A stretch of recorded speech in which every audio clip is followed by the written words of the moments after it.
우리 주님 말씀 나누겠습니다. 할렐루야. 할렐루야. 좋습니다. 한 주간도 승리하셨죠? 왜 아멘이 작아질까요? 할렐루야 때는 아멘! 그러다가 이제 한 주간 잘 사셨죠? 그러면 약해집니다. 더 나아가서 한 주간도 영적으로도 승리하셨습니까? 그러면 더 작아지는 것 같아요. 우리가 매일매일의 삶 속에 주님 주신 그대로 승리해야 되고 또 이렇게 만날 줄 믿습니다. 자, 부활, 다시 찾은 창조의 자리입니다. 우리 지난주에 부활절 예배를 드렸죠. 부활절 예배를 드렸고 또 부활로 사시다가 오늘 만나게 됐는데 사실 저는 개인적으로 그 어릴 때 아버지가 목회를 하셨기 때문인지 모르겠어요. 여러분들이 부활하면 어떤 체감이 드실지 저는 잘 모르겠는데 저는 개인적으로 부활하면 사실 큰 감흥이 없던 사람입니다. 그냥 부활을 안 믿는다는 게 아니라 그냥 어릴 때부터 그러려니 들어왔기 때문에 우리 선교사님도 오셨지만 사실 부활이 사실 기독교에서는 큰 의미고 가장 큰 축을 담당하고 가장 사실 전부에 가까운데 부활이라는 얘기를 들으면 가슴이 뛸까? 그게 정말 부활이 믿어질까? 그러니까 의심한 적은 없어요. 부활을 의심한 적은 한 번도 없는데 그냥 너무나 당연한 것처럼 받아들여진 것 같아요. 그냥 어릴 때부터 뭐 그렇다니까 내가 예수 그리스도의 십자가로 인해서 내가 죄를 지었고 아담의 죄로 인해서 내가 죽을 수밖에 없는 죄인이 되었고 그리고 그걸 해결할 수 있는 분 예수님밖에 없다. 그래서 예수님께서 내 죄를 담당하시고 3일 만에 부활하셨다. 그것을 믿는다. 그거를 의심해 본 적은 저는 없어요. 그걸 의심한 적은 없는데 오히려 그러니까 더 감흥이 없는 거예요. 그러니까 너무 당연하게 이 시스템이 된 거죠. 부활. 그러니까 예수님께서 이 땅에 오셨다고 하는 것을 신학적 용어로 성육신이 하셨다고 그러거든요. 그러니까 신이 인간의 모습으로 내려오셨다. 사실 그게 얼마큼 큰 대단한 건지도 생각해 보지 못한 것 같아요. 그냥 그러려니 했습니다. 그러려니. 그리고 부활도 사실 그러려니 합니다. 그렇습니다. 근데 아마 한 몇 년 전부터 저에게는 조금 더 크게 다가오는 것 같아요. 부활이라 하는 것. 아, 진짜 예수님께서 부활하셨지. 라는 겁니다. 오늘은 이 부활이라는 것에 대해서 바울이 얘기하는데 이 부활이 없다면 사실 우리가 정말 바울은 그런 얘기까지요. 부활을 믿지 않고 그냥 신앙생활 하는 사람도 있다면 정말 불쌍한 사람들이다. 라는 얘기하거든요. 오늘 또 말씀드린 것처럼 중국 선교사님이 오셨어요. 그리고 그 아버님도 같이 모시고 왔는데 만약에 진짜 부활이 없다면 중국에서 그 어려운 선교를 한다. 말도 안 통하고 문화권도 다르고 이제 막내가 왔잖아요. 저 갓난 아이를 그러니까 함께 이제 신앙생활을 해야 되고 선교를 해야 되는데 한국에서 선교를 하더라도 목회하기가 힘든데 중국에 선교한다. 저희 같은 경우도 이제 3년 전에 여기 와서 개척을 하면서 같이 이제 목회를 하고 있는데 만약에 진짜 부활이 없다면 무슨 의미가 있을까? 해야 되는 거예요. 오늘 바울은 그런 얘기를 하는 겁니다. 진짜 우리가 부활이라는 걸 정말 믿느냐? 그리고 부활이 정말 사실이냐? 그것이 맞다면 우리에게 큰 의미가 될 거라고 얘기하는 겁니다. 자, 오늘 아까 읽으셨지만 우리 고린도전서 15장 12절 할 말씀 함께 읽어볼게요. 자, 읽겠습니다. 시작. 그리스도께서 죽은 자 가운데서 다시 살아나셨다 전파되었거늘 너희 중에서 어떤 사람들은 어찌하여 죽은 자 가운데서 부활이 없다 하느냐. 아멘. 그러니까 어떤 사람들이라는 거예요. 이게 안 믿는 사람 이야기가 아닙니다. 사실은. 이 고린도 전서는 고린도라는 교회에 세워진 그것에 바울이 편지한 내용이에요. 근데 이 고린도 교회 안에도 이게 있다는 거예요. 부활이라는 걸 믿지 못하는 사람이 나타났다는 겁니다.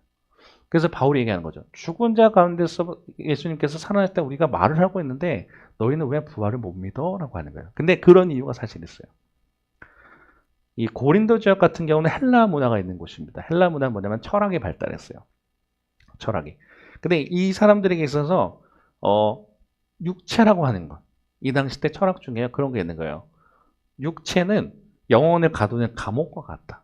그러니까 육체를 굉장히 안 좋게 여깁니다. 왜냐하면 그럴 수도 있을 것 같아요. 우리가 배고프면 밥을 먹어야 되고 또 사실은 이제 어떨 땐 화장실을 가기도 하고 여러 가지 봤을 때 그리고 또 육체가 여러 가지 죄를 지을 수도 있고 보니까 육체라는 게 굉장히 더러운 거구나라고 그다음 어느 순간부터 이 철학 중에 그런 게 있는 거예요. 그러니까 영혼은 숭고하고 육체는 나쁘다.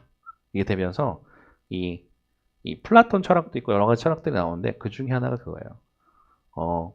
말씀드린 것처럼 영은 좋고 육은 나쁘다. 그러다 보니까 이 부활은 믿긴 합니다. 부활은 믿되 부분 수용해서 믿는 거예요. 그러니까 그리스도께서 부활하셨구나. 살아나신 거는 내가 믿겠는데 몸의 부활은 거부합니다. 왜냐? 몸은 안 좋은 거잖아요. 기껏해서 이 사람들은 이제 나중에 몸이 아니라 영혼이 더욱더 그게 좋아져서 나중에 천국 가는 게 이 사람들의 소망일 텐데 어쩌면 그런 거예요. 근데 지금 예수님이 육체로 다시 부활하실 때가 믿을 수가 없는 거예요. 왜냐? 아까 말씀드린 것처럼 영혼은 좋고 육체는 나쁜 것인데 왜 다시 거꾸로 안 좋은 걸 하지라고 생각했던 사람들이 있었다는 거예요. 이 헬라 철학에 의해서 고린도 교회는 예수님 부활하신 건 좋은 것 같은데 안 좋네? 이래서 그냥 안 믿는 사람이 나타났다는 거예요. 아까 말씀드린 것처럼 몸은 영혼의 무덤이다. 이 플라톤이라는 사람이랑 플라톤의 철학과 또는 나중에 이게 어디까지 가냐면 영지주의라는 게 있어요. 자, 영지주의라는 게 뭐냐면 자, 글은 많은데 제가 간단하게 설명드릴게요.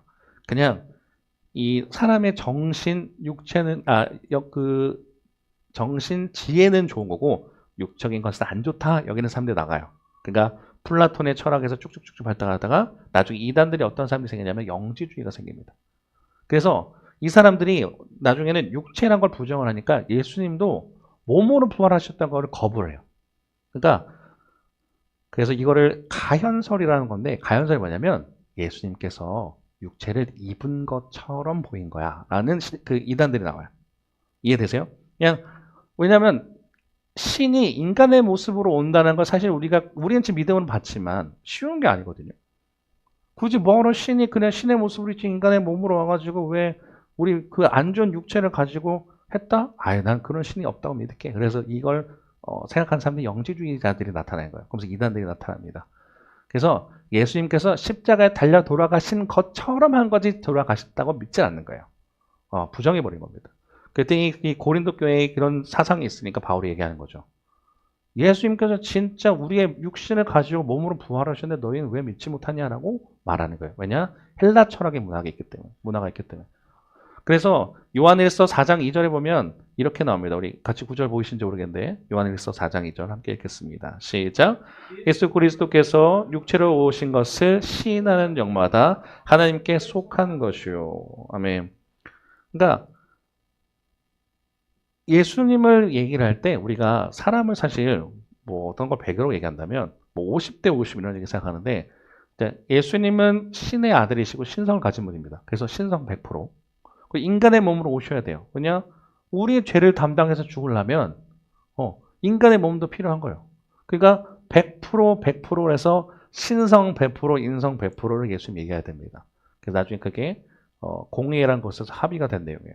그러니까 예수님은 신성을 100% 가진 분이시고 또 인간의 몸을 100% 가진 분이라는 거예요. 그래서 그걸 믿는 자들이 우리가 된다는 거죠. 그래서 바울이 그 얘기하는 거예요. 아니 어찌 너희는 육적인 부활을 했다고 믿지는 못하냐.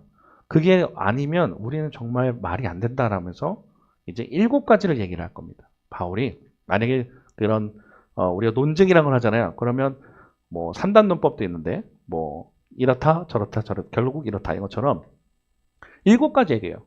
우리가 부활이 만약에 없으면 지금 우리가 믿고 있는 게 가짜라는 거예요. 자, 그것을 바울이 오늘 9절도 통해서 얘기할 건데요. 자, 하나씩 보면서 하겠습니다. 우선 9절 통해서 보시고 제가 7가지를 하나씩 설명해 드릴게요. 자, 13절과 14절 읽어보겠습니다. 시작. 만일 죽은 자의 부활이 없으면 그리스도도 다시 살아나지 못하셨으리라. 그리스도께서 만일 다시 살아나지 못하셨으면 우리가 전파하는 것도 헛것이요 너의 믿음도 헛것이며. 아멘. 만일 죽은 자의 부활이 없다면, 그러니까 사람이 죽어서 부활할 수 없다면 그리스도도 부활할 수 없다는 거예요. 그러면 만약 주님께서 부활하지 않았다면 우리가 전파하는 것도 헛것이고 너의 믿음도 헛것이라는 거예요. 자, 아까 말씀드린 것처럼 기독교는 부활의 종교입니다.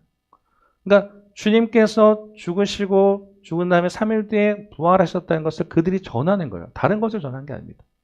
하나님의 아들이 인간의 몸으로 오셔서 우리의 죄를 담당하셨다는 거예요. 여러분 아신 것처럼 창세기에 보면 아담이라는 사람이 있어요. 하나님께서 이 아담을 통해서 이 세상을 다스리게끔 하고 싶으셨는데 아담이 죄를 짓습니다. 선악과를 먹죠. 근데 우리가 그렇게 생각해야 돼요. 단순하게 선악과 먹은 그 자체만이 죄가 아니라 그것도 당연히 죄인데요. 엄밀하게 말하면 또 정확하게 말하면 그 동기를 보신 거예요. 인간이 하나님처럼 되고 싶었던 거. 인간이 하나님처럼 되고 싶었던 것. 나중에 나오거든요. 뱀이 유혹하잖아요. 야, 저 먹어봐. 먹으면 죽지 않아. 그리고 하나님처럼 될까봐 지금 못 먹게 하는 거야. 그랬더니 그 여자가 봅니다. 먹음직하고 보암직하고 지혜롭게 할 만큼 탐스러운 나무인지라. 근데 하나님처럼 되고 싶다는 그 동기에 인간이 반응을 합니다. 그래서 결국은 먹는 거예요. 자, 그러고 나서 우리 모든 인류에게 죄가 들어왔다고 합니다. 성경은. 근데 아무리 뭘 해결해도 안 돼요. 자, 우리 임집사님 되게 여러 가지 운동도 열심히 하시고 정말 성실하게 사시는데 우리가 정말 성실하게 사는 것만으로 우리가 죄가 해결된다면 정말 그게 굳이 예수님께서 올 이유가 없다는 거죠. 돈 갖고 된다? 그러면 벌써 해결이 됐겠죠.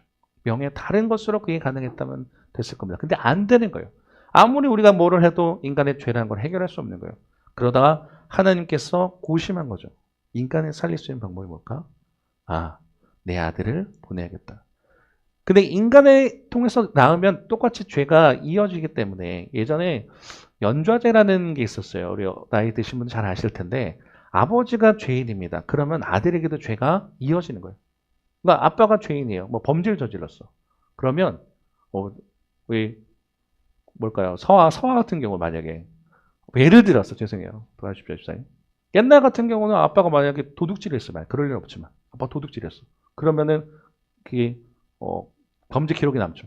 그러면 서아랑 서은이는 아무것도 못하는 거예요. 왜? 범죄자의 자식이라는 게 있기 때문에.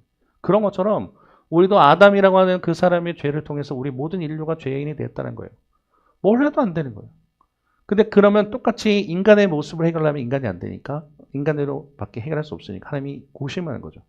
마리아라고 하는 여인을 통해서 사람이 아니라 성령으로 예수님을 잉태하게 하시고 그분을 통해서 이 죄가 사해진다는 거예요. 자, 근데 그분이 오신 이유가 뭐예요? 너희 그냥 이 땅에 왔으니까 내가 잘 먹고 잘 살아라? 뭐 그런 걸까요? 어떤 분은 그냥 뭐 귀신 내쫓으러 왔다고 말하시는 분도 있어요. 이단 중에는. 예수님께서 오신 게 귀신 내쫓으러 왔다. 물론 귀신도 내쫓으시고 질병도 고치시고 먹을 거 입을 거 다 하시는 분이지만 가장 궁극적으로는 우리의 죄를 해결하시기 위해서 오셨다는 거예요. 근데 그게 방법이 우리의 죄를 담당하시고 십자가에 달려 죽으신 다음에 죽은 다음에 3일 뒤에 부활하시는 것. 그냥 하나님은 그냥 예수님을 죽음으로 끝내는 게 아니라 부활하셔서 그 죄를 해결하시기까지 갔다는 겁니다. 근데 그게 단순하게 그런 십자가에 달려 죽은 척한다 그러면 의미가 없죠. 진짜 죽어야 되잖아요. 그리고 진짜 몸에 부활이 없으면 의미가 없다는 거예요. 근데 지금 바울은 그 얘기하는 거예요. 만약에 진짜 사람이 부활할 수 없다면 예수님도 부활할 수 없겠네. 인간의 몸으로 왔으니까. 그럼 예수님께서 부활하지 않았다면 우리가 뭘 믿느냐는 거예요. 너희는 지금 뭘 전파하고 있냐는 거예요. 너희 뭐 믿고 있어? 지금 바울은 그 얘기하는 거예요. 우리가 믿는 것이 십자가 정말 죽으시고 부활하신 예수 그리스도를 우리가 믿고 전한다는 거예요. 그분은 왜냐? 우리의 죄를 담당하시고 몸의 부활로 실제로 일어나신 분이기 때문이라고 말하는 겁니다. 그래서 이 얘기하는 거예요. 만일 그리스도께서 살아나지 못하셨다 하면 우리의 전파도 헛것이라는 거예요. 이 무덤이 없다면, 빈 무덤이 없다면, 빈 무덤은 예수님 무덤밖에 없다고 하죠. 그 유명한 어떤 분은 이렇게 얘기해요. 예수님은 4대 성인 중에 하나다. 맞죠? 그러니까 뭐 소크라테스도 좋아하고 실제 그렇대요. 이번에 간사님들 만났잖아요. 수지씨. 어떤 대학생이 그러더래요. 정말 착하고 좋은데 예수님은 그냥 좋은 사람이래요. 모르니까 아직. 신앙은 아직 없는 친구라서 예수님은 좋은 사람이래요. 근데 그렇게 볼 수 있죠. 근데 만약 그렇다고 한다면 이 부활은 의미가 없죠. 소크라테스의 무덤도 있답니다. 4대 성인 누구예요? 뭐 공자, 그 다음에 부처, 그 다음에 예수님의 4대 성인을 말하는데 다 무덤이 있습니다. 근데 나머지 사람들은 다 무덤에 있어요. 근데 예수님만 무덤이 있지만 빈 무덤이라는 거예요. 왜냐? 사셨기 때문에. 만약 이게 아니라면, 우리가 만약 예수님 믿으세요. 예수님 부활하셨습니다. 이게 거짓이 된다는 거예요. 만약 정말 살아나지 않았다면. 그리고 우리가 말씀드린 것처럼 말씀을 전해요. 전하는 것도 거짓이 된다는 거죠. 믿음도 헛것이라는 거예요. 그럼 우리는 뭘 믿을까요? 그 얘기를 하는 거예요. 자, 믿음도 헛것이다라는 겁니다. 그리고 우리도 그러면 거짓말하는 사람이다라는 건데요. 그렇게 될 경우 만약에 그렇다면 자 15절 읽어보겠습니다. 시작. 또 우리가 하나님의 거짓 증인으로 발견되리니 우리가 하나님이 그리스도를 다시 살리셨다고 증언하였습니다. 만일 죽은 자가 다시 살아나는 일이 없으면 하나님이 그리스도를 다시 살리지 아니하셨으리라. 아멘. 만약에 하나님 예수님께서 부활하신 거짓말이라면, 그러니까 아니라면, 가짜라면 우린 거짓 증언하고 있는 거예요. 제가 단에서 제일 거짓말을 제일 하는 사람이 되겠죠. 만약 부활하신 가짜라면. 지금 제자들이 목숨을 걸고 예수님을 전파합니다. 왜냐하면 이 당시 때 예수님을 증거하고 전파하면 불이익을 당하는 걸 넘어서 죽었어요. 제가 아마 그런 말을 한 적이 있습니다. 제가 학교에서 제가 종교 철학을 배웠다 보니까 이슬람도 배워봤고, 그리고 뭐 다양한 뭐 중국 철학도 배우고 여러 가지 배워봤어요. 그리고 다른 종교도 배워보면서, 물론 너무 깊게까지 배운 건 아니지만, 근데 제가 만약 이렇게요. 여러분 지나가다가 만약 오늘 길거리에 힌두교를 믿는 사람이 있어요. 여러분에게 힌두교를 전파합니다. 만약에 그 사람이 너무 그냥 신앙심이 좋아서 힌두교인이 여러분 지나가다가 갑자기 저는 힌두교 믿는 사람인데요. 힌두교 믿어보시겠어요? 해요. 그럼 여러분 어떻게 할까요? 그냥 잘 믿구나, 잘 믿으세요 하고 오히려 반대로 예수님 믿으세요 여러분 전파할 수도 있습니다. 근데 만약 힌두교 믿으라고 전한다 해서 여러분 때리실 거예요? 죽이실 겁니까? 근데 기독교를 믿는다 하면 돌 던진 사람을 받고 죽이는 사람도 받고 그럽니다. 여러분 그 중국 사상 배우십시오. 공자의 유교 얼마나 좋습니까? 그러면서 막 해래요. 그러면 그냥 그렇구나 하지 뭐 내가 만약 받아들여지지 않는다 해서 그 사람을 핍박하거나 그럴 일은 없습니다. 근데 기독교는 희한한 게 이상하게 핍박이 있어요. 인도에 선교하시는 분들 되게 어렵죠. 그리고 중국 선교하시는 분도 계시는데 굉장히 탄압이 있습니다. 어려움이 있습니다. 그냥 예수님 믿으라는 거예요. 안 믿으면 되잖아. 안 받아지면. 근데 왜 죽이고 왜 때리고 왜 불이익을 줄까요? 아, 이게 진짜기 때문인 거구나 라는 저는 생각을 합니다. 근데 지금 이게 만약에 진짜 예수님께서 부활하신 게 아니라면 이거는 우리는 거짓말하고 있는 거라는 거예요. 거짓 증인. 없는 거를 여러분 믿으십시오. 없는 걸 믿으십시오 하고 우리가 지금 계속 강요하고 있다는 거예요. 그래서 지금 얘기하는 게 죽은 자 가운데 살리신 일이 없으면 그런 게 없다. 지금 반복해서 지금 바울은 이야기하는 겁니다. 진짜 그게 가짜라면 우리 거짓 증인이 될 것이다. 이게 마치 그냥 얘기가 아니라 재판에 섰을 때 위증하는 것 같은 거라는 거예요.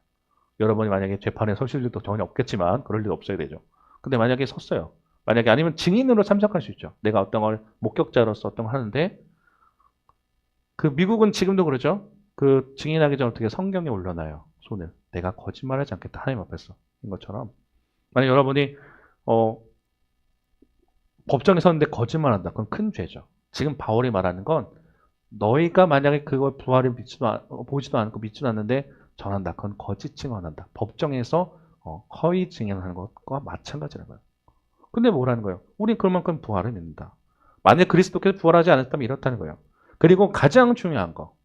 만약 진짜 예수님께서 부활하지 않으셨으면 우리는 더 불쌍하다는 게 뭐냐면요. 여전히 죄 가운데 있죠. 이게 해결돼야 되는데 해결되잖아요. 여전히 그러면 오호라 난 공고한 사람이라도 어떻게 이 죄를 해결할까? 바울이 말하는 것처럼 여전히 처음에 아담 때부터 쭉 죄인이 돼 있어. 연좌제라고 한다면 이게 풀려야 내 자식도 삶을 살 수 있고 하게 되는데 여전히 연좌제가 계속 이어지는 거예요. 내 자식의 끊임없이 죄 가운데 있어. 예수님께서 부활하지 않으셨다면 우리는 계속 여전히 죄 가운데 있는 거예요. 그죠? 만일 예수님께서 부활하지 않으셨다면 그럴 거랍니다. 자, 17절이에요. 읽어보겠습니다. 시작. 그리스도께서 다시 살아나신 일이 없으면 너희 믿음도 헛되고 너희가 여전히 죄 가운데 있을 것이요. 네, 그죠? 만약 예수님께서 부활하셔서 그게 해결 안 됐으면 임 집사님하고 저는 여전히 죄인인 거예요. 큰일 났대요. 그죠? 여전히 우리는 죄 가운데 있는 겁니다. 그리고 여전히 그 무거운 짐을 지고 어떻게 이 문제를 해결할 수 있을까 계속 끊임하고 씨름하고 뭐 먹고 사는 문제는 좋을지 모르지만 여전히 해결되지 않은 것 때문에 괴로워하고 할 겁니다. 예배는 어떨까요? 예수님께 예배드리기 전에 구약시대는 굉장히 힘겹게 예배를 드렸어요. 번제, 소제, 화목제, 속건제, 속죄제라는 5대 제사가 있는데 자, 첫 번째 번제만 해도요. 우리가 재물을 가지고 와야 돼요. 우리 헌금하듯이 달라요. 내가 원래 하나님 앞에서 죽어야 될 거래요. 죄인이니까. 그러면 하나님은 공의로우신 분이라서 내 죄를 늘 물으시는데 내가 죽어야 되는데 내가 죽을 수 없으니까 그 대체물이 필요합니다. 소, 염소, 양, 비둘기예요. 그게 흠이 없어야 된답니다. 갖고 오는 동안 상처가 나면 안 돼요. 내가 갖고 오는 그 짐승을 죽여야 돼요. 자, 형편에 따라서 소, 염소, 양, 비둘기입니다. 자, 풍요한 사람은 소를 내고요. 그 다음에 양, 염소를 하나님께 드려요. 데리고 와요. 내가 키우는 애를 데리고 오는 겁니다. 데리고 왔어요.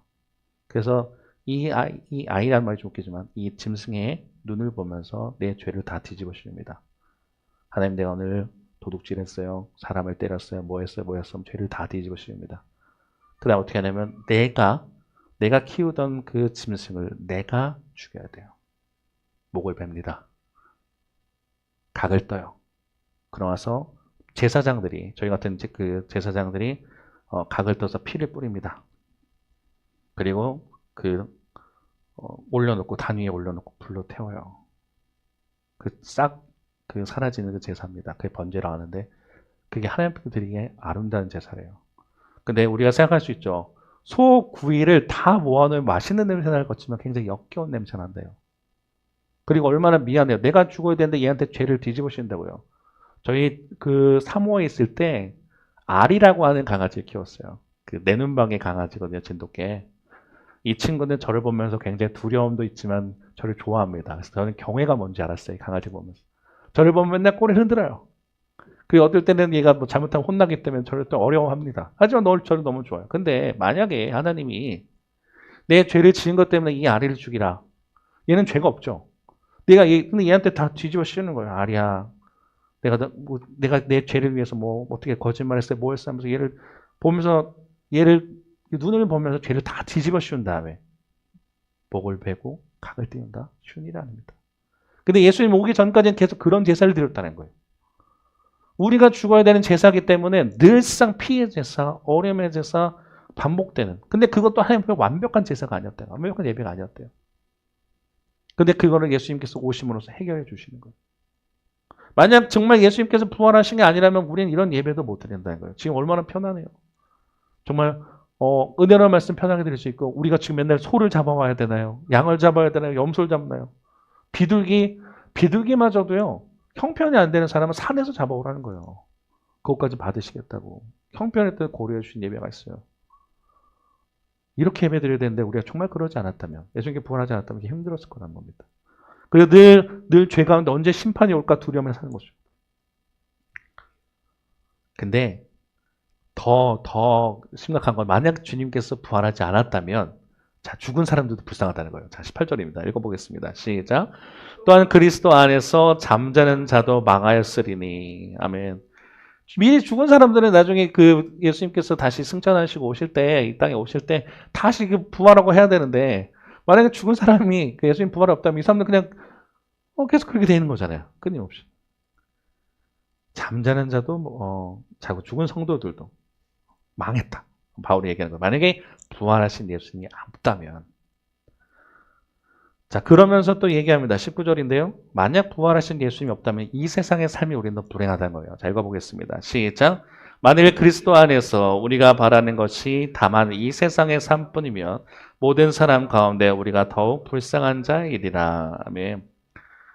특히나 저희 같은 이 목회자나 또는 여러분들 그럴 수 있죠. 오늘 사실 지금 여기 있는 분들이 다양한 분들이 있는데 날씨 얼마나 좋아요. 조금씩 더워졌고, 캠핑 가기도 좋고, 낚시 좋아하시면 낚시 가도 좋고, 축구해도 좋고, 다 좋아요. 근데 뭐 하러 여기 와 있어요? 만약 그게 없다면. 그리고 내가 정말 예수님 믿지 않고 그런 사람들 있잖아요. 그냥 날 위해서 잘 먹고 잘 살겠다 하면서 막 하는 사람들 많아요. 다 포기하고, 근데 우리는 그런 삶을 살죠. 어떨 때는. 내가 더 부자 되고 싶어요. 더 명예로우고 싶습니다. 더 권력을 잡고 싶어요. 그럴 수 있을 거예요. 근데 우리가 예수님이라는 그 존재 또는 믿음 때문에 우리가 그것을 내려놔야 될 때 있잖아요. 나중에 천국 가기 위해서, 또한 이 땅에서 그리스도의 나라가 실현되기 위해서 살고 있는데, 만약에 진짜 이게 아니라면 우리는 정말 불쌍한 사람이라는 거예요. 바울은. 예전에 저희 광림교회 있을 때 전도사님이랑 저랑 둘이 얘기하다가 늦게까지 사역하고 너무 힘든 거예요. 그랬더니 그 전도사님이 저한테 그러는 거예요. 전사님, 만약 진짜 부활이 없으면 우리가 제일 불쌍한 사람들이라고. 뭘 위해서 이렇게 헌신을 할까요? 박봉이잖아요. 파트 전도사님들 같은 경우는 사례가 정말 작습니다. 삶을 살 수가 없어요. 그러니까 요새는 신학교도 안 가죠. 차라리 알바하는 게 더 낫겠다고. 그러신 분들도 많아요. 그리고 말씀드린 것처럼 우리가 만약에 이곳에 그냥 연고지도 없는 곳에 왔어요. 그 멸치를 팔고 또 몸도 상하고 이런 부분에서 개척교회가 시작됐습니다. 내가 만약 부활력이 없다면 우리 살고 있는 게 무슨 의미가 있을까? 청춘 40대 뭐 되게 좋은 시대를 지금 다 바치는 거잖아요. 만약 주님께서 부활하신 게 아니라면 이런 삶이 의미가 없다는 거예요. 근데 바울은 얘기하는 겁니다. 아니다. 진짜 예수님께서 부활하셨기 때문에 우리가 의미가 있다는 거예요. 막 세상 사람 욕하잖아요. 너 뭐하러 그렇게 사냐? 편안하게 살지. 근데 우리는 왜 그래요? 예수님께서 부활하신 걸 분명히 믿기 때문입니다. 그래서 20절에 반전 드라마가 일어나는 거예요. 읽어보겠습니다. 시작. 그러나 이제 그리스도께서 죽은 자 가운데서 다시 살아나사 잠자는 자들의 첫 열매가 되셨도다. 아멘. 바울은 얘기하는 거예요. 그러나 이제 그리스도께서 죽은 자 가운데 살아났다. 분명한 얘기를 해준 겁니다. 그게 그냥 살아나신 척도 아니고 그냥 부활하지 않는 게 아니라 육체가 나빠서 그게 안 되는 게 아니라 우리의 죽음을 담당하신 그 예수님께서 죽음을 통해서 또 몸의 부활로 실제로 살아나셨다는 거예요. 그리고 잠자는 자들의 첫 열매가 되셨다는 게 이 구약에 보면은 어떤 첫 열매를 나오면 드려요. 그 하나님께 드려야 되는 게 있어요. 첫 곡식을 하나님께 드리는 게 있어요. 그리고 나머지들도 드리는 게 있는데 이 얘기는 예수님께서 죽은 자들 가운데 첫 열매가 되셨다는 것은 뭐냐면 예수님만 되는 게 아니라 예수님 그 이후의 사람들도 부활할 수 있겠다는 것을 안고 들어가는 거예요. 그래서 예수님만이 그냥 부활하신 게 아니라 첫 열매가 되신 주님께서 우리를 통해서 우리도 나중에 또한 우리 영적인 삶이 살아날 수 있다고 바울은 이야기하는 거예요. 지금까지 보면 정말 예수님 부활하지 않았으면 암울하지 우울하지 그러나 예수님께서 실제 살아나셨기 때문에 우리 삶은 의미가 있고 정말 복된 삶이라고 바울은 이야기하는 겁니다. 자, 그러면서 21절에 얘기합니다. 읽어보겠습니다. 시작. 사망이 한 사람으로 말미암았으니 죽은 자의 부활도 한 사람으로 말미암는도다. 아멘. 제가 서두에 말씀드렸어요. 아담이란 사람 때문에 인류의 죄가 들어왔대요. 한 사람 때문에 죄가 들어왔어요. 근데 서두에 말씀드렸죠. 이 아담이란 존재, 창조주 하나님께서 인간이라는 것을 만들었어요. 만들어진 존재 뭐냐면 피조물이라고 그래요. 근데 그 목적이 하나님을 잘 섬기고 하나님 뜻에 따르려고 만든 거예요. 어떤 걸 만들 때 이 컵도 목적이 있을 거잖아요. 사람에게 뭐 물을 마시게 하는 존재가 됩니다. 근데 이 물이, 이 컵이 뭐 그럴 리는 없겠지만 나는 그냥 자동차가 되겠습니다. 뭐 그럴 리도 없겠지만 말이 안 되죠. 근데 지금 요새 AI가 막 발달해서 GPT 친구들도 막 쓰는데 여러분이. 근데 제가 막 검색하려고 해요. 나를 위해서 이 친구가 존재하는데 막 나는 주인님이 말하는 거를 싫어요. 내 마음대로 막 할 거야. AI가 막 그렇게 한다면 그것도 말이 안 되겠죠. 인간이 그랬다는 겁니다. 아담이라는 것이 하나님이 되고 싶었어요. 자기를 높입니다. 내가 주인 되는 삶을 살고 싶었어요. 그러니까 죽음이 됐습니다. 근데 예수님께서 오셔서 뭐하냐? 하나님이 신이 인간이 됐어요. 그리고 자기를 낮춥니다. 낮췄더니 높아주셨다는 거예요. 하나님 앞에서 겸손해졌더니 하나님께서 그를 높아주십니다. 그리고 자신의 삶을 사신 게 아니라 예수님은 하나님의 원대로 사신 분이라는 거예요. 겟세마네에서 그러시고 그리고 십자가에 달려서 죽으시고 부활하셨습니다. 우리도 마찬가지라는 거예요. 한 명의 인간이 자기가 욕심대로 사니까 죽었는데 한 명이 겸손해지고 낮아지고 하니까 높으신 것처럼 우리도 그렇게 살아야 되구나. 죽을 수밖에 없는 우리가 그렇게 사라지게 된다는 겁니다. 그래서 바울은 끝으로 이런 얘기하는 거예요. 오늘 말씀 끝에 이렇게 이야기합니다. 읽어볼까요? 시작. 아담 안에서 모든 사람이 죽은 것 같이 그리스도 안에서 모든 사람이 삶을 얻으리라. 아멘. 한 사람이 아담이 와서 죽었지만 또 다른 아담이 왔다 그래요. 예수님을 또 다른 아담이라고 하는데 그분이 오심으로써 우리가 삶을 얻었대요. 한 명이 정말 자기 마음대로 뜻대로 살고 싶어서 했을 때 죽음이었지만 우리가 낮아지고 주님 뜻대로 사니까 사는 것처럼 우리도 똑같이 그 부활을 할 수 있다는 거예요. 왜냐? 그리스도와 연합되었을 때라는 거예요. 그래서 우리는 결국 예수님께서 진짜 부활하셨기 때문에 삶의 소망도 있고 의미가 있고 그럼 그것을 아는 자들이라면 어떻게 하냐? 우리의 욕심과 우리의 위해 사는 게 아니라 이제는 주님을 위해서 살아야 된다고 바울은 이야기하는 겁니다. 나중에 오실 그 주님을 향해서 나아가는 거예요. 자, 그러면 우리는 어떻게 살아야 되냐? 자, 오늘 본문은 아니지만 고린도전서 15장 58절 읽어보겠습니다. 시작. 그러므로 내 사랑하는 형제들아 견실하며 흔들리지 말고 항상 주에 더욱 힘쓰는 자들이 되라. 이는 너희 수고가 주 안에서 헛되지 않은 줄 알미라. 그럼 이제 어떻게 하냐? 부활 신앙을 분명히 가지고 우리가 이제는 우리 욕심과 우리 만족이 아니라 주님을 향해서 살라는 겁니다. 저희 얘기를 하고 마칠게요.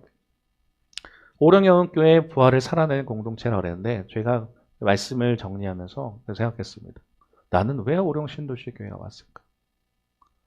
왜 모든 것을 포기하고 연고지 없는 목포로 내려와서 개척하고 또 월세를 내고 교회를 감당할까? 여기 오기 전에요. 사실은 저는 강원도 삼척, 그리고 우리 목사님은 강원도 동해에서 각자 사역을 했습니다. 사례도 저랑 우리 목사님 둘이 받는 걸 하면 500 정도가 됐어요. 둘이 해서. 괜찮죠? 웬만한 중형교회 담임 목사님 정도 됩니다. 거기다가 다 사택도 좋습니다. 그리고 부교역자로서 어느 정도 시간이 지나서 되면은 나이가 정도 제가 50이 넘어갔을 때 그때야 담임자가 될 수 있을까 하면서 그냥 그렇게 생각했어요. 근데 갑자기 하나님이 새벽에 기도하는데 마음을 주시는 거예요. 너 단독 목회할래? 담임 목회할래? 아니요. 4번을 거절합니다. 하나님 뜻이 있으니까 강원도 보내셨겠죠. 유학도 포기하고 왔는데 왜 이러시는 거예요? 하면서 제가 거절합니다. 근데 하나님께서 저를 강권하셔서 부릅니다. 원래 울진이라는 곳에서 담임 목회할 줄 알았더니 아니에요. 그게 아니라 하나님께서 이 목포로 보내십니다. 보내시는데 2명밖에 없는 교회, 산 밑에 있는 교회. 한 명은 87세 할머니 권사님, 한 분은 55세 뇌병변 장애를 가진 집사님. 제가 부축을 하지 않으면 교회 문턱조차 올 수 없는 그분을 늘 땀 뻘뻘 흘리면서 왔습니다. 그러고 왔다가 이제 그곳에서 우리가 있는 게 아니라 하나님께서 이 남학이라는 곳을 볼 때 오룡이라는 곳을 보게 하시고 오셨다는 거예요. 이곳에 왔을 때 저희 지인들이 그랬습니다. 형 무슨 사고를 쳤길래 목포까지 왔어요? 아니 하나님 불렀어. 왔습니다. 그리고 여기 왔는데 2명밖에 없는 교회에 월세를 감당하면서 해야 돼요. 성도들이 오지 않아요. 지금 얼마나 은혜인지 몰라요. 지금 여러분 볼 때 저는 여기밖에 볼 수가 없었어요. 예전에 시선이 형민 형제랑 이제 형민 형제도 이제 작년에 왔죠. 작년 3월에 갑자기 새벽에 때 오면서 왔으니까. 장로님하고 집사님밖에 없어요. 집사님은 뇌병변 장애시잖아요. 집중도 못합니다. 그러면 계속 끊임없이 박수도 쳐가면서 집사님 하면서 나를 집중시켜갖고 예배를 드리는 거예요. 하나님 여기 무슨 의미가 있을까요? 내가 여기 왜 왔을까요? 사람들이 얘기합니다. 한 목사 안수 받으면 올라가. 당신은 그 서울 수도권에서 해야 돼. 올라가. 왜 가야 될지 이유를 모르겠는 거예요. 내가 이곳에 왜 있어야 될까? 근데 분명히 이제 아는 거예요. 그 말했잖아요. 내가 만약에 진짜 부활신앙이 없다면 난 제일 불쌍한 사람이라고. 누가 뭐 이렇게 40대 때 여기 있다고 알기를 하나요? 교회가 있는지도 모르시는 분도 있는데. 근데 그렇지. 예수님이 소망되시고 예수님 부활하시고 내가 분명히 알고 이렇게 함으로써 많은 영혼들이 주님께 돌아온 것을 알기 때문에 저는 이렇게 감당을 해왔는 겁니다. 그러면 저희만 이렇게 살라는 게 아니라 여러분을 목회하라는 내용이 아니에요. 우리도 그러면 내가 정말 부활하신 예수님이 계시다고 하고 그럼 내가 믿어야 된다면 내 삶을 어떻게 살아야 되냐? 많은 사람들은 자기 자신의 삶을 향해서 살아가요. 명품 막 도배하면서 그러니까 명품 산다는 게 잘못이 아니라 명품을 입어야만 내가 진짜 가치인 줄 알고 내가 어떻게 정말 좋은 차로서 빚을 내면서까지 야 봐라 카푸어란 말 있잖아요. 빚을 질전정 다른 사람한테 보여주고 싶은 삶. 그게 진짜 삶인가? 의미 있는 삶을 살아야 되지 않는가? 근데 그 의미라는 것이 그냥 착하게 사는 게 아니라 주님 안에서 살아가는 것. 그것이 진짜 부활을 믿는 사람이고 부활에 따라가는 삶입니다. 그리고 그렇게 하기 위해서 예수님께서 우리 십자가에 달려 돌아가셨다는 거예요. 그런 삶을 살라고. 여러분도 마찬가지입니다. 부활신앙이 이 땅에서 사명으로 살아갈 수 있는 힘이 되는 겁니다. 부활하신 분이 나의 주님이시고 그걸 알기에 오늘도 이 사명을 저는 감당합니다. 이곳에 계신 여러분들도 마찬가지예요. 돌아보라는 거예요. 나는 그러면 이제 하나님 어떤 삶을 살아야 될까요? 나는 어떻게 나아가야 될까요? 그곳에서 여러분도 부활하신 분을 그냥 믿기만 한다는 것이 아니라 내가 그 사역에 동참하겠습니다 나가시는 저와 여러분 되시길 바랍니다. 그럴 때에 진짜 하나님께서 여러분의 삶을 책임지시고 이끌어갈 줄 믿습니다. 다시 붙잡으시면서 하나님 내가 부활신앙으로 나가겠습니다라고 사시는 저와 여러분 되기를 주님의 이름으로 축원합니다. 시간이 갔는데 잠깐만 같이 찬양을 나누고 잠깐 통성으로 기도하는 시간을 가질까 합니다. 우리 그 사랑 1절만 찬양하시고 함께 잠시 통성 기도하겠습니다.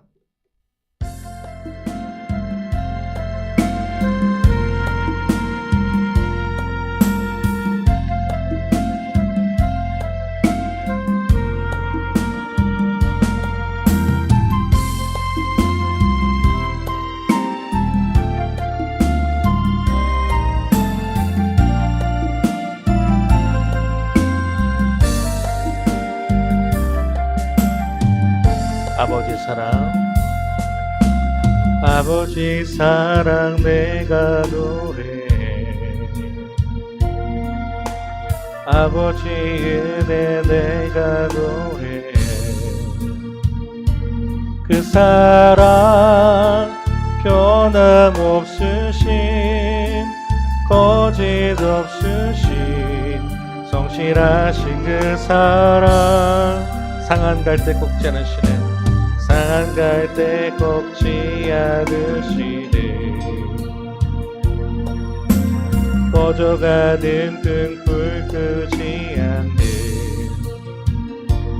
그 사랑 변함없으신 거짓 없으신 성실하신 그 사랑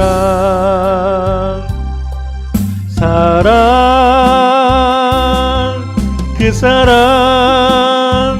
날 위해 죽으신 날 위해 다시 사신 예수 그리스도 다시 오실 그 사랑 죽음도 생명도 천사도 하늘의 어떤 곳에도 이길 수 없는 영원한 그 사랑 예수 그 사랑 날 위해 죽으신 날 위해 다시 사신 예수 그리스도 다시 오실 그 사랑 죽음도 생명도 천사도 하늘의 어떤 권세도 끊을 수 없는 영원한 그 사랑 예수. 우리 같이 잠시 기도했으면 원하는 건요, 정말 부활이 가짜라면 우리가 믿는 믿음조차 흔들리게 된다는 거예요. 그럼 우리는 뭘 믿냐는 거예요. 만약 예수님께서 죽으시지 않았으면 우리는 산 소망도 없고 전하는 것도 거짓이 되고, 정말 어디 선교하는 건 우리가 정말 여기서 교회하고 하는 것도 다 가짜는 거예요. 좀 우리 뿌리가 흔들려요. 근데 바울은 얘기합니다. 예수님께서 정말 하나님이 약속대로 살아나셨고, 그리고 우리는 그 부활을 믿는다는 거예요. 그리고 그 부활을 이제 받고 자란 자들이면 이 삶은 이제 우리 것이 아니라 주님 것인데, 우리 욕심을 따라 사는 것이 아니라고 그 바울은 얘기합니다. 우리 삶을 돌아보시길 바라요. 나는 무엇을 쫓고 가고 있고 난 무엇을 믿고 있는가? 혹시나 저처럼 아직 부활이라는 것이 물론 저는 이제 분명히 믿지만 아직 부활이라는 것이 와닿지 않고 부활을 모른다면, 주님, 내가 그 부활이 뭔지 깨닫게 인도해 주시고, 또한 나의 삶을 통해서 그냥 나만의 인생을 사는 것이 아니라 이제 주님을 따라 살아가는 사명 자리까지 갈 수 있는 그 부활 신앙으로 자라나게 인도해 주옵소서라고 기도하고 나가시는 저와 여러분들에게 바라는데, 우리 주님 이름 부르시고 같이 통성으로 기도하겠습니다. 주여, 하나님 감사합니다. 오늘도 오늘 기도의 자리에 불러주시고 말씀 자리, 예배 자리에 불러주시는 오늘 감사합니다. 부활이 없다면 우리의 삶 소망도, 우리의 정말 삶도 의미가 없어지게 되는데, 하나님, 우리가 다시 한번 주님께 돌아가는 그런 시간 되게 인도하여 주옵소서. 우리가 무엇을 믿는지 돌아보게 인도하시고, 주님께서 육체의 부활로서 분명히 우리를 살아나시고 거짓들에 전해진 것이 아니라 예수님께서 정말 죽으신 지 사흘 만 분명히 살아나시고 인도하셨던 것이 우리의 정말 복음에 믿으며 나아가는 저희도 될 수 있도록 인도하여 주옵소서. 아버지, 우리의 죄를 해결하시기 위해서 정말 당신의 사랑 사랑하는 십자가의 사건을 주셨는데, 당신의 사랑을 독생자 주시고 십자가를 통해서 우리를 구원하게 하셨는데, 우리가 정말 무엇을 믿는지를 돌아보게 인도하시옵소서. 단순한 교회만 다니고 그냥 출석하는 것에, 그냥 헌금 내는 것에 그런 것이 아니라 온전히 자의 좀 예배로 돌아가는 죄가 되게 인도해 주시며, 이곳에 있는 자들에게 정말 부활이 정말 깨달아지고 알아지게 인도하셔서 그들이 정말 참된 소망으로 나가는 저들 되게 인도하시옵시고, 그 나를 통해서 그 달려드신 그 십자가 사랑 온전히 깨달아서 정말 그것이 산소망이 되게 하시고, 이제 우리의 가치관이, 우리의 정말 생각이 바뀌어서 온전히 주님 향해 나가는 저들 될 수도 인도하여 주옵소서. 정말 모든 것을 내어주신 그 사랑을 통해서, 우리가 그 받은 사랑을 통해서 나가는 저들에게 인도하시고, 만약 그것이 없다면 우리가 정말 무슨 의미가 있겠냐는 것처럼 우리가 다시 한번 내 가치관을 가지고 참된 것을 나아갑니다. 이곳에 있는 자들, 어린아이부터 정말 노년에 이르기까지 모든 자들이 정말 온전히 그리스도의 사랑에 나아가는 저들에게 인도하시옵시고, 그 사랑을 전파하는 저들에게 인도하셔서 날 위해 죽으시고 다시 사신 부활하신 예수님의 나의 진정한 가치관이 되며, 나도 이제는 나의 욕심과 나의 욕망을 따라 살아가는 것이 아니라 온전히 주님과 함께 나가겠습니다. 살아가는 한 주의 삶이 되게 인도하셔서 온전히 부활을 통해 살아가는 저들에게 인도하시고 승리하는 삶이 될 수 있도록 하나님 붙드시고 함께하여 주옵소서. 왜 어떤 것에도 끊을 수 없는 영원한 그 사랑 날 위해 죽으신, 날 위해 다시 사신 예수 그리스도, 다시 오실 그 사랑, 죽음도 생명도 천사도 하늘의 어떤 것에도 끊을 수 없는 영원한 그 사랑 예수.